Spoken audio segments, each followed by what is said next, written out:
J'y suis arrivée. Album écrit par Juliette Trignon et illustré par Madeleine Roche. Louise a 7 ans. C'est une petite fille pleine d'énergie qui fait du tennis et qui adore jouer avec ses copains pendant la récréation, surtout avec Antoine et Lisa, ses 2 meilleurs amis.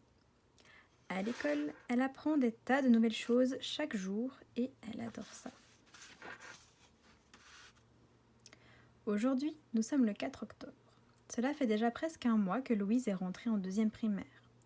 Au menu de la matinée, Madame Sophie a préparé des ateliers sur l'addition. Au premier atelier, Louise tente de trouver combien il y a d'œufs dans les 2 paniers, en comptant avec ses doigts, mais tout se mélange dans sa tête.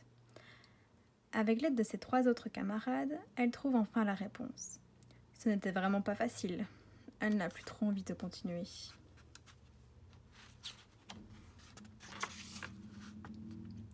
Plus les semaines passent, et plus Louise trouve que calculer, c'est vraiment trop compliqué.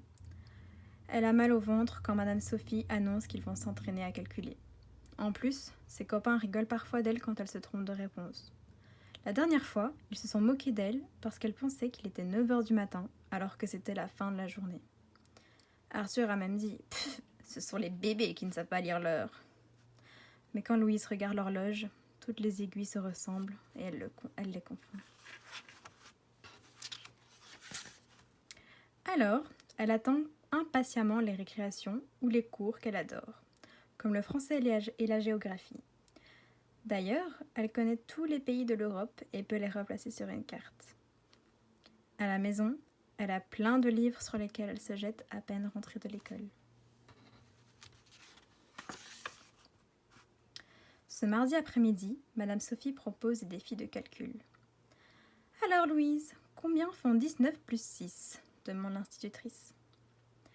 Louise a beau chercher, elle ne trouve pas la réponse. Elle ne comprend pas et elle se décourage. « Je n'y arrive pas !» dit-elle.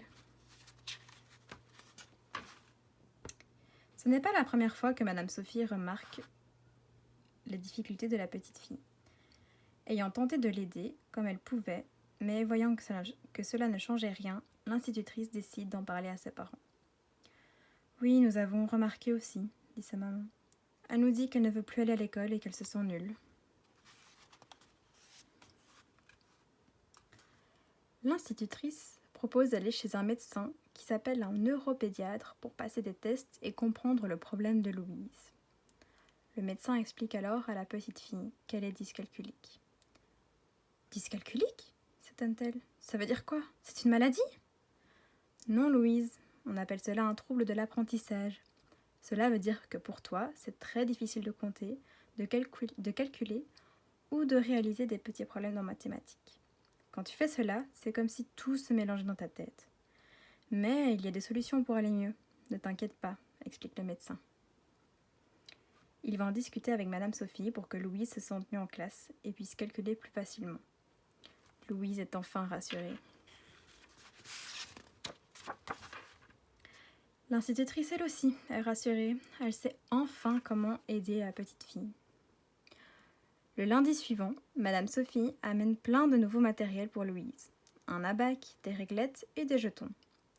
2 fois par semaine, il y a aussi une logopède qui vient l'aider en classe. Elle lui donne des conseils pour mieux compter et calculer. Depuis ce jour-là, elle ne doit plus faire autant d'exercices que ses camarades en mathématiques. Madame Sophie leur a expliqué ce que Louise avait. Maintenant, plus personne ne se moque et elle se sent bien en classe. Alors, petit à petit, Louise arrive à mieux résoudre les calculs. Bien sûr, elle se décourage parfois et ce n'est pas toujours facile. Surtout que c'est très fatigant pour elle. Elle doit beaucoup se concentrer pour calculer. Mais de jour en jour, elle s'améliore et aime de plus en plus les mathématiques.